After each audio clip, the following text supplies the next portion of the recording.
সজনে পাতার বড়া স্বাস্থ্য আর সাথে এক দারুণ কম্বিনেশন। গরম ভাতের সাথে সজনে পাতার ভরা আর হলে আর কিছুই লাগে না। বিকেলের নাস্তায় মুসমুসে সজনে পাতার বড়া, সাথে এক কাপ চা, আহ কি জীবন! স্বাস্থ্যের জন্য দারুণ উপকারী সজনে পাতার বড়া, একবার খাইলে বারবার চাইবেন। হ্যালো এভরিওয়ান, আসসালামু আলাইকুম। সবাই কেমন আছেন? আমি আলহামদুলিল্লাহ ভালো আছি। এই যে আমি সজনে পাতা দিয়ে দিলাম, এর মধ্যে দিয়ে দিলাম আলু কুচি, তারপর দিয়ে দিলাম এখানে পেঁয়াজ কুচি, আর দিয়ে দিলাম রসুন, আর দিলাম গোটা কয়েকটা কাঁচামরিচ। তারপর দেখুন ব্লেন্ড করে নিয়ে আসলাম।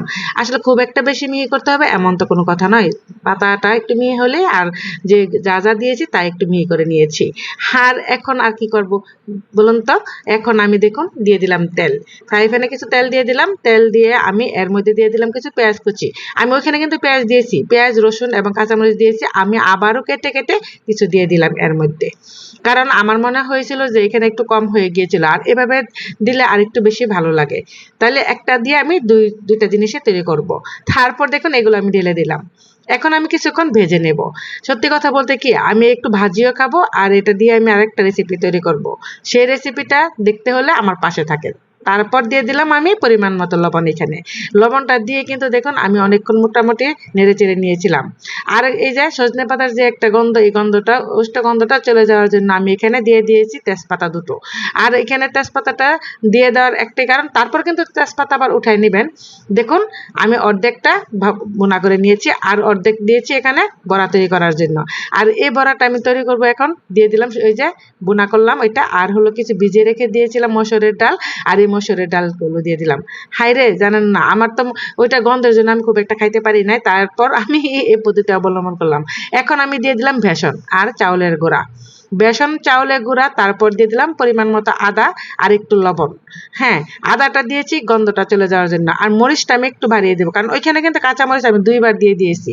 তারপর মরিচের গুঁড়া, হলুদের গুঁড়া আমি দিয়ে দিলাম এর মধ্যে, আর একটু সামান্য পরিমাণ ধনিয়ার গুঁড়া দিয়ে দিয়েছি। দিয়ে আমি ভালোভাবে দেখুন হাতে ভালোভাবে মেখে নিচ্ছি এটা।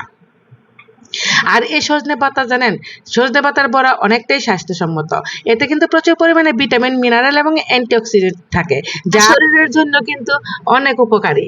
বিশেষ করে যারা শাকসবজি খেতে পছন্দ করেন না, তারা যদি এই বড়া সহজে খেতে পারেন তাহলে তো কোনো কথাই নেই। গরম ভাতের সাথে উফ হইলে তার কোনো কথাই নেই। তারপর কিন্তু সাথে সস দিয়ে খাওয়া যায়। তারপর দেখুন আমি সুন্দর করে এগুলো বানিয়ে নিয়েছি।